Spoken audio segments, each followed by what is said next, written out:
Secretary to the government of the Federation, Senator George Akume, at the 50th.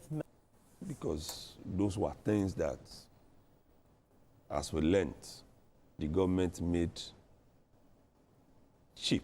Very cheap at the time. Very cheap for Nigerians to be able to eat. Labor demands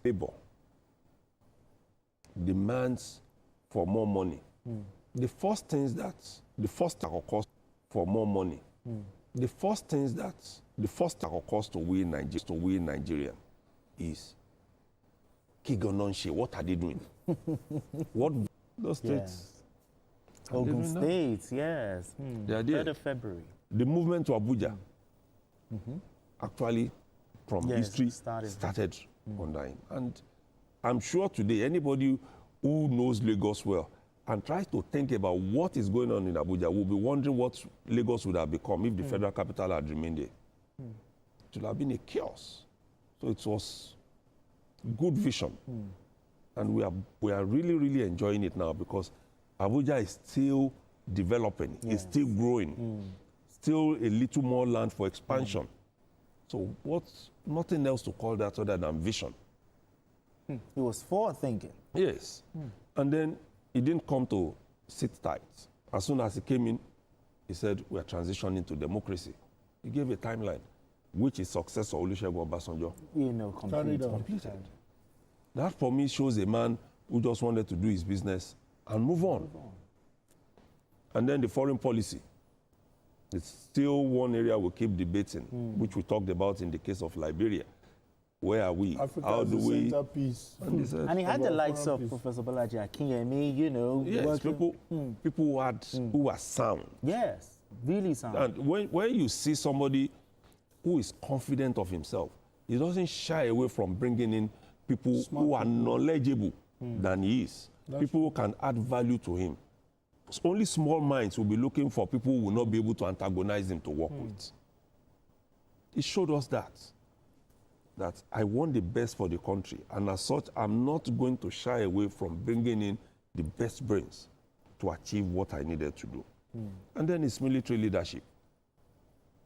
During the war, the counter-coup. Yes. He did a lot. His exploits during the war, you know, yes, some accused him of certain things in Asaba and all the rest. But a war is a war.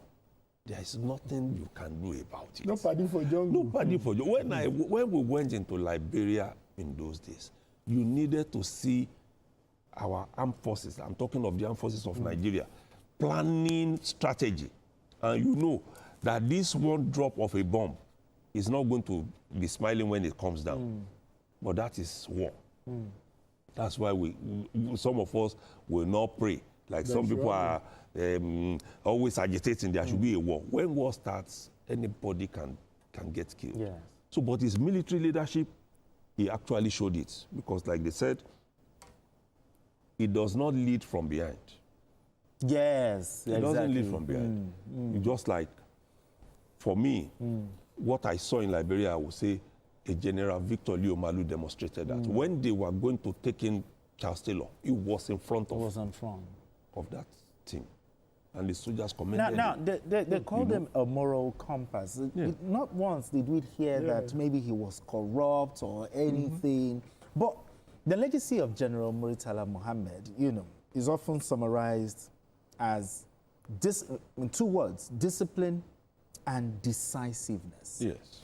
Now, how can today's political gladiators, you know, replicate General Murtala's reputation in today's democratic governance? You see, when I hear Mr. President Bola Tinubu, showering this kind of encomium on him, I could only pick from the angle he's talking from. Because it's difficult to list all these achievements that this man stayed in office for 6 months. When our politicians want to use 8 years, minimum, 8 years. Even though that some people are saying, I just want one time. But we know it's a joke. Do you understand? So Even the best of the best told us that it's only a failure that repeats a class, but he ended up doing 8 years. You know what I'm talking about? So, for me, this 6 months is a testimonial of someone who is very decisive.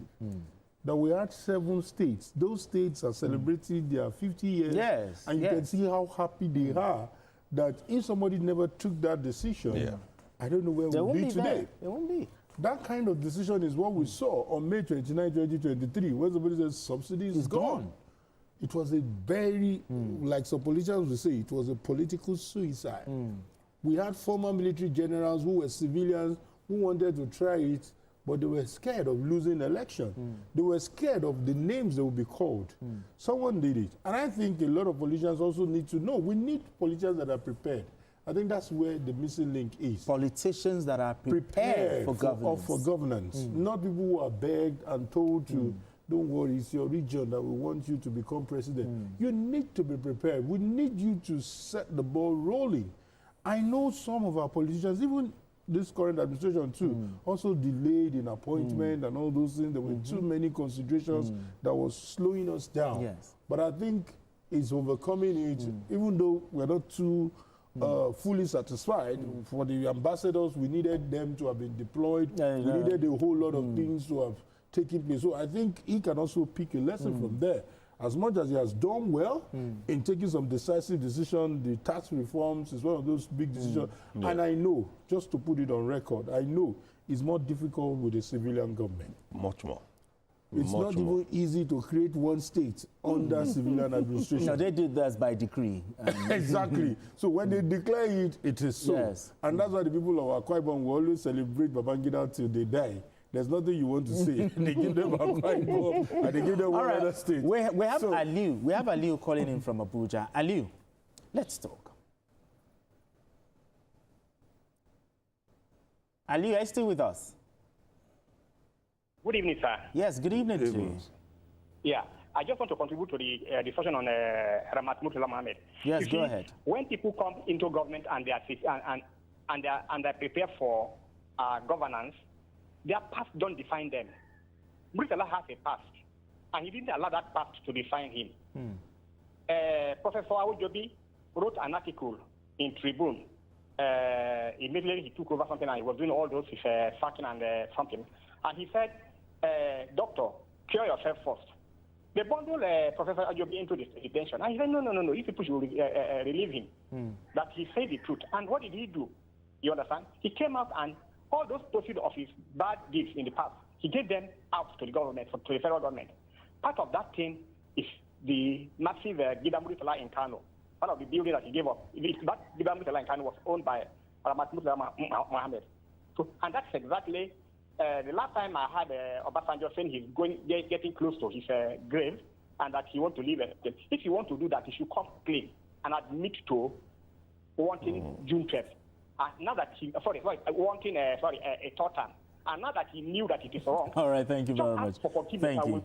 Thank you very much. Thank you so much. Okay. So still talking about the lesson, so much to learn. One, I don't know. I think one of the things I feel he could have avoided. I know destiny may have written it the way it happened, but the way Murtala, it was too simple. And its simplicity, in my view, was one of the things that opened him up for that assassination. Because he's somebody who came from prayers, and there were not too many of security apparatus around him. Yeah, I was told back then, as his heart was pure, he felt the people around him had such pure heart. But I think Because Ukadimka had a different, it's not out of place to protect yourself. Exactly. And it's everywhere in the world, even the Americas of this world. You need to see when the president is on the road. I mean, does commemorating past leaders meaningfully influence present governance outcomes? It depends on who you are celebrating and who you are commemorating. There are some people, Nigerians don't want to hear their names. So when you celebrate such people, you bring out the worst in people in terms of comments, not in these days of the social media. So it's good that we watch and not just celebrate for the sake of it. Yes. It's important. we need to celebrate leaders who achieved, not leaders who underperformed and inflicted pains on the people, not leaders that people don't have regard for. And we've had a couple of them. You know, the first place you are going to see it now these days, when the person dies. No. That's where you are going to see it. So we need to be careful who we celebrate. Okay. So Murtala is worth celebrating. Exactly. He is worth celebrating. All right, we need to go on this quick break. And when we return, the conversation continues. Don't go away. This is Journalist Hangout.